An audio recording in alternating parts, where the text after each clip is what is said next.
ਜੀ ਵੀਰ ਜੀ, ਇੱਕ ਤਾਂ ਜਿਹੜੀ 72 ਘੰਟੇ ਦੀ DOT ਇੰਸਪੈਕਸ਼ਨ ਹੁੰਦੀ ਆ, ਸਾਡੇ ਸਰੋਤਿਆਂ ਨੂੰ ਦੱਸ ਦਿਓ, ਆਉਣ ਵਾਲੇ ਮਹੀਨੇ 'ਚ ਲੱਗ ਜਾਣੀ ਆ, ਤੇ ਉਹਦੀ ਅਪਡੇਟ ਦੇ ਦਿਓ। ਇੱਕ ਕਾਲਸ ਕਾਫੀ ਆਉਂਦੀਆਂ ਨੇ ਕੰਪਨੀਆਂ ਵੱਲੋਂ ਕਿ ਤੁਹਾਡੀ DOT ਜਿਹੜੇ ਵਾਇਲੇਸ਼ਨਸ ਆਈਆਂ ਹੋਈਆਂ ਨੇ, ਕੋਈ ਚਾਹੇ ਐਕਸੀਡੈਂਟ ਦੀ ਆ, ਚਾਹੇ ਕੋਈ ਡਰਾਈਵਰ ਨੇ ਸਪੀਡਿੰਗ ਕੀਤੀ ਆ ਜਾਂ ਉਹ ਕੀਤਾ, ਉਹ ਅਸੀਂ ਕਲੀਅਰ ਕਰਵਾ ਦਾਂਗੇ।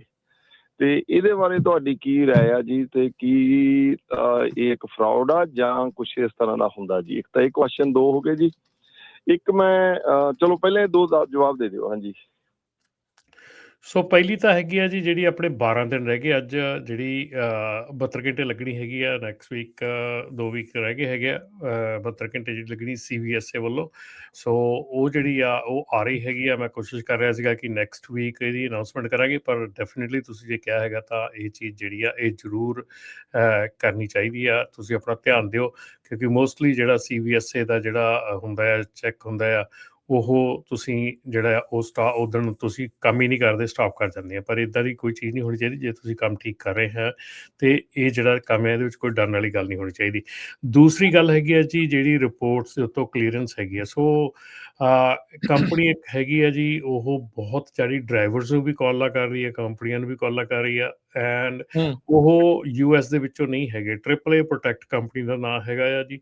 ਉਹ ਕੰਪਨੀ ਜਿਹੜੀ ਆ ਉਹ US ਦੇ ਵਿੱਚ ਨਹੀਂ ਮੌਜੂਦ ਹੈਗੀ। ਉਹਨਾਂ ਦਾ ਐਡਰੈਸ ਜਿਹੜਾ ਹੈਗਾ ਉਹ ਵਰਜੀਨੀਆ ਦੇ ਵਿੱਚ ਇੱਕ ਜੰਗਲ ਦੇ ਵਿੱਚ ਕਿਸੇ ਘਰ ਦਾ ਹੈਗਾ।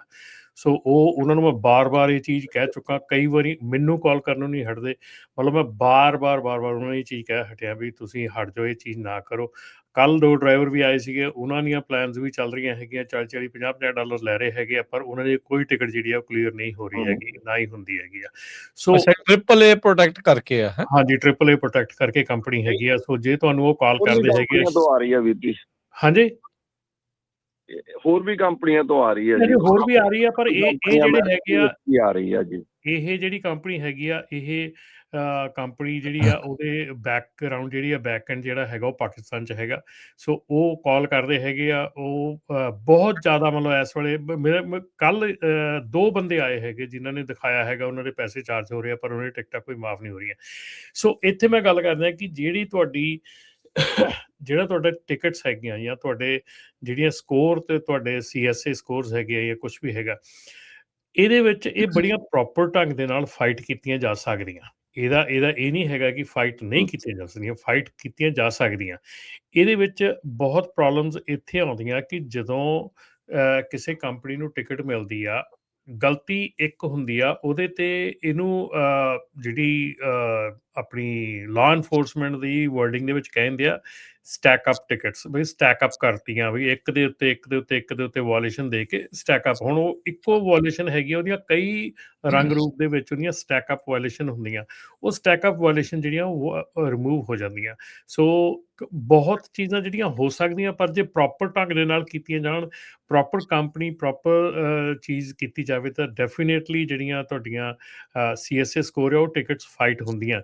ਪਰ ਜਿਹੜੀਆਂ ਕੰਪਨੀਆਂ ਇਸ ਵੇਲੇ ਬਾਹਰੋਂ ਕਾਲ ਕਰ ਰਹੀਆਂ ਹੈਗੀਆਂ ਜਾਂ ਆਹ ਕਾਲ ਕਰਕੇ ਦੱਸ ਰਹੀਆਂ ਹੈਗੀਆਂ, ਉਹ ਤੁਹਾਨੂੰ ਸੀਰੀਅਸਲੀ ਦੱਸਦਾ ਕਿ ਉਹ ਸਿਰਫ ਪੈਸੇ ਇਕੱਠੇ ਕਰਨ ਦੀ ਗੱਲ ਹੈਗੀ ਆ। ਉਹ ਪੈਸੇ ਇਕੱਠੇ ਕਰਦੇ ਆ, ਮੰਥਲੀ ਸਬਸਕ੍ਰਿਪਸ਼ਨ ਤੁਹਾਡੀ ਜ਼ਬਰਦਸਤੀ ਲਈ ਜਾਂਦੇ ਹੈਗੇ ਆ, ਐਂਡ ਦੈਟਸ ਇਟ। ਕੋਈ ਉਹ ਜਿਹੜਾ ਕੰਮ ਆ ਉਹਨਾਂ ਨੂੰ ਕੁਛ ਨਹੀਂ ਪਤਾ ਹੈਗਾ। ਆਹ AAA ਪ੍ਰੋਟੈਕਟ ਵਾਲੀ ਕੰਪਨੀ ਤੋਂ ਕੱਲ੍ਹ ਮੈਨੂੰ ਪਤਾ ਲੱਗਿਆ ਕਿ ਇੱਕੋ ਹੀ ਲਾਇਰ ਆ ਉਹਨਾਂ ਦੇ ਕੋਲ ਸਾਰੇ ਅਮਰੀਕਾ ਦੇ ਵਿੱਚ। ਸੋ ਉਹੀ ਲਾਇਰ ਨੂੰ ਨਾ ਉਹਦਾ ਹੀ ਭਰ ਦਿੰਦੇ ਸਾਰੇ ਥਾਂ ਤੇ, ਉਹੋ ਹੀ ਜਾਂਦਾ। ਪਤਾ ਨਹੀਂ, ਮਤਲਬ ਆਈ ਡੋਂਟ ਨੋ। ਇਹ ਕੱਲ੍ਹ ਮੈਨੂੰ ਜਿਹੜੇ ਡਰਾਈਵਰ ਦੱਸ ਕੇ ਗਏ ਆ ਉਹਨਾਂ ਨੇ ਦੱਸਿਆ ਹੈਗਾ ਕਿ ਉਹਨਾਂ ਦੀ ਕੋਈ ਟਿਕਟ ਜਿਹੜੀ ਆ ਉਹ ਅਜੇ ਤੱਕ ਜਿੰਨੇ ਨੂੰ ਉਹ ਜਾਣਦੇ, ਜਿੰਨੇ ਲਈ ਆ, ਉਹਨਾਂ ਦੀ ਟਿਕਟ ਰਿਮੂਵ ਨਹੀਂ ਹੁੰਦੀ। ਰਾਜਗੜ੍ਹ ਆਪਾਂ ਕਈ ਵਾਰੀ ਕੈਨੇਡਾ ਦੇ ਵਿੱਚ ਵੀ ਉਹ ਕਰੀ ਜਾਂਦੇ ਆ ਨਾਲ ਦੇ ਨਾਲ, ਸੋ ਕੈਨੇਡਾ ਵਾਲੇ ਵੀ ਧਿਆਨ ਦੇਣ। ਹਾਂਜੀ, ਸੋ ਬਹੁਤ ਮਿਹਰਬਾਨੀ ਜੀ, ਬੜਾ ਡਿਟੇਲ 'ਚ ਤੁਸੀਂ ਦੱਸਿਆ। ਮੇਰਾ ਇੱਕ ਮੈਂ ਫਿਰ ਬੇਨਤੀ ਕਰਕੇ ਅੱਗੇ ਲਊਂਗਾ ਜੀ।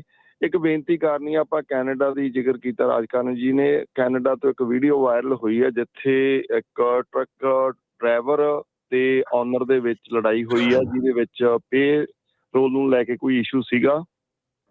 ਸੋ ਬੇਨਤੀ ਇਹ ਆ ਜੀ ਵੀ ਜਿੰਨੇ ਵੀ ਸੁਣਨ ਵਾਲੇ ਸਰੋਤੇ ਆ, ਦੇਖੋ ਇਹਨਾਂ ਮਸਲਿਆਂ 'ਚ ਨਾ ਪਈਏ। ਸਾਡੀ ਕਮਿਊਨਿਟੀ ਦਾ ਵੀਡੀਓ ਵਾਇਰਲ ਹੁੰਦੀ ਆ, ਬਦਨਾਮ ਹੁੰਦੀਆਂ ਨੇ।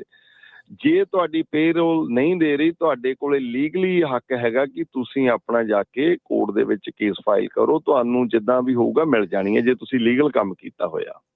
ਇਹਦੇ ਤੇ ਥੋੜੀ ਰਮਨ ਭਾਜੀ ਤੁਸੀਂ ਡਿਟੇਲ ਜਾਣਕਾਰੀ ਦੇ ਦਿਓ ਤਾਂ ਜੋ ਜਿਹੜਾ ਸਾਡੇ ਭਾਈਚਾਰੇ ਦਾ ਨਾਮ ਜਿਹੜਾ ਹੈਗਾ ਉਹ ਵਧੀਆ ਸਾਫ਼ ਸੁਥਰਾ ਰਹੇ। ਹਾਂ, ਦੂਸਰੀ ਮੈਂ ਇਹ ਬੇਨਤੀ ਕਰਦੇ ਹਾਂ ਵੀ ਜਿਹੜੇ ਤੁਸੀਂ ਨਾ ਜਿਹੜੇ ਵੀਰ ਗ੍ਰੀਨ ਕਾਰਡ ਨੇ ਜਾਂ ਸਿਟੀਜ਼ਨ ਨੇ ਐਵੇਂ 5 ਸੈਂਟ 10 ਸੈਂਟ ਲੈ ਕੇ ਵੱਧ ਇੱਧਰ ਉੱਧਰ ਭੱਜਦੇ ਹੋ, ਫਿਰ ਤੁਹਾਨੂੰ ਚਿਕਾਂ ਮਿਲਣੀਆਂ ਨਹੀਂ। ਜੇ ਤੁਹਾਡੀ ਕੰਪਨੀ ਕੋਲੋਂ ਤੁਹਾਡੇ ਟਰੱਕ ਦੇ ਵਿੱਚ 4 ਵਾਰੀ ਜਾਂਦੇ ਆ ਫਿਊਲ ਨਹੀਂ ਪਵਾ ਹੋ ਰਿਹਾ ਨਾ ਤਾਂ ਸਮਥਿੰਗ ਰੋਂਗ ਆ। ਤੁਸੀਂ ਆਪ ਪਹਿਲਾਂ ਉਹਦੇ ਨਾਲ 10 ਗੇੜੇ ਲਾ ਕੇ ਰੌਲਾ ਪਾਓ। 1-2 ਗੇੜਿਆਂ ਦੀ ਪੇਚਕ ਤੋਂ ਬਾਅਦ ਆਪਣਾ ਡਿਸੀਜਨ ਬਣਾਇਆ ਕਰੋ ਵੀ ਕਰਨਾ ਕੀ ਆ। ਹੁਣ ਮੈਨੂੰ ਕਈ ਕਾਲਾਂ ਆਈਆਂ ਕਿ ਤੇਰੇ ਵਾਕਫ ਬੰਦੇ ਆ, ਚਿਕਾਂ ਦਬਾਓ, ਹਨਾ। ਹੁਣ ਕਿੱਥੋਂ ਦਵਾ ਦਈਏ ਜਦ ਉਹਨਾਂ ਕੋਲੇ ਟਰੱਕਿੰਗ ਕੰਪਨੀਆਂ ਕੋਲੇ ਪੈਸਾ ਨਹੀਂ ਬਚਿਆ, ਕਈਆਂ ਕੋਲੇ ਐਸੇ ਹਾਲਾਤ ਉਹਨਾਂ ਦੇ ਬਣ ਚੁੱਕੇ ਨੇ। ਸੋ ਉੱਥੇ ਫਿਰ ਅਸੀਂ ਨਹੀਂ ਕੁਝ ਕਰ ਸਕਦੇ, ਅਸੀਂ ਕਿਸੇ ਨੂੰ ਘੂਰ ਨਹੀਂ ਸਕਦੇ। ਬੇਨਤੀ ਕਰ ਸਕਦੇ ਹਾਂ ਜਦੋਂ ਅਗਲਾ ਝੱਗਾ ਚੱਕ ਦਿੰਦਾ ਤੇ ਫਿਰ ਸਾਡੇ ਜਾਂ ਬਸ ਦੀ ਗੱਲ ਨਹੀਂ, ਫਿਰ ਲੀਗਲ ਕਰ ਸਕਦੇ ਹਾਂ। ਉਦੋਂ ਪਹਿਲਾਂ ਜੇ ਕਰ ਸਕਦੇ ਹੋ ਤਾਂ ਤੁਸੀਂ ਆਪਣੇ ਤੌਰ ਤੇ ਦੇਖੋ, ਪਹਿਲਾਂ ਤਾਂ ਛਾਲਾ ਨਾ ਮਾਰੋ। 10-20 ਸੈਂਟ ਜਿਹੜਾ ਵੱਧ ਦੇ ਕੇ ਜਾ ਰਿਹਾ ਉਹਦਾ ਕੰਮ ਖੜਾ ਵਾ, ਉਹ ਤੁਹਾਤੋਂ ਕਰਵਾਉਣਾ ਚਾਹੁੰਦਾ।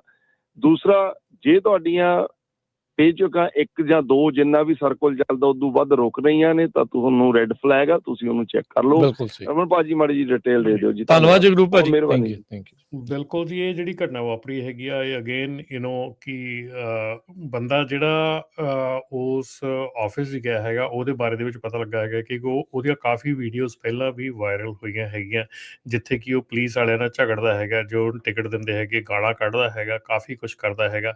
ਸੋ ਇਹ ਜਿਹੜੀਆਂ ਚੀਜ਼ਾਂ ਹੈਗੀਆਂ ਉਹ ਪਹਿਲਾਂ ਹੋ ਰਹੀਆਂ ਸੀਗੀਆਂ। ਅਤੇ ਦੂਸਰੀ ਗੱਲ ਹੈ ਕਿ ਜਦੋਂ ਕਿਸੇ ਦਾ ਮਸਲਾ ਇੱਦਾਂ ਦਾ ਹੈਗਾ, ਸਿਆਣਪ ਇਸੇ ਚੀਜ਼ 'ਚ ਵੀ ਕਿਸੇ ਦੇ ਘਰ ਜਾ ਕੇ, ਕਿਸੇ ਦੇ ਆਫਿਸ ਜਾ ਕੇ ਕਿਸੇ ਨੂੰ ਗਲ ਪੈਣ ਦੀ ਬਜਾਏ ਤੁਸੀਂ ਕਾਨੂੰਨੀ ਜਿਹੜੀ ਕਾਰਵਾਈ ਆ ਉਹ ਕਰੋ, ਕਾਨੂੰਨੀ ਕਾਰਵਾਈ ਦੇ ਤਹਿਤ ਲਓ। ਤੁਸੀਂ ਮਤਲਬ ਕਿ ਮੈਂ ਇਸ ਚੀਜ਼ ਦੇ ਵਿੱਚ ਇਹ ਕਹੂੰਗਾ ਵੀ ਘੜਮ ਚੌਧਰੀ ਬਣਨ ਦੀ ਲੋੜ ਨਹੀਂ ਹੈਗੀ।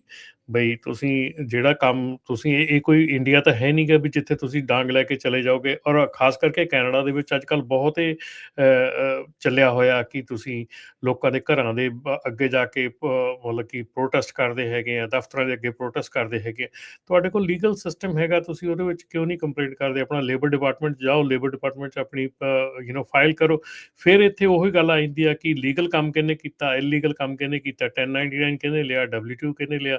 ਸੋ ਉਹ ਸਾਰੀਆਂ ਚੀਜ਼ਾਂ ਹੈਗੀਆਂ। ਅਸੀਂ ਦੋਨੋਂ ਪਾਸੇ ਅਸੀਂ ਗਲਤ ਵੀ ਹਾਂ, ਸਹੀ ਵੀ ਹਾਂ। ਸੋ ਇਹਦੇ ਵਿੱਚ ਸਾਨੂੰ ਇਹ ਦੇਖਣਾ ਪੈਣਾ ਵੀ ਤੁਸੀਂ ਕਿੱਥੇ ਖੜੇ ਹੈਗੇ ਆ। ਜੇ ਤੁਸੀਂ ਸਹੀ ਕੰਮ ਕਰ ਰਹੇ ਹੈਗੇ ਆ, ਸਹੀ ਆ।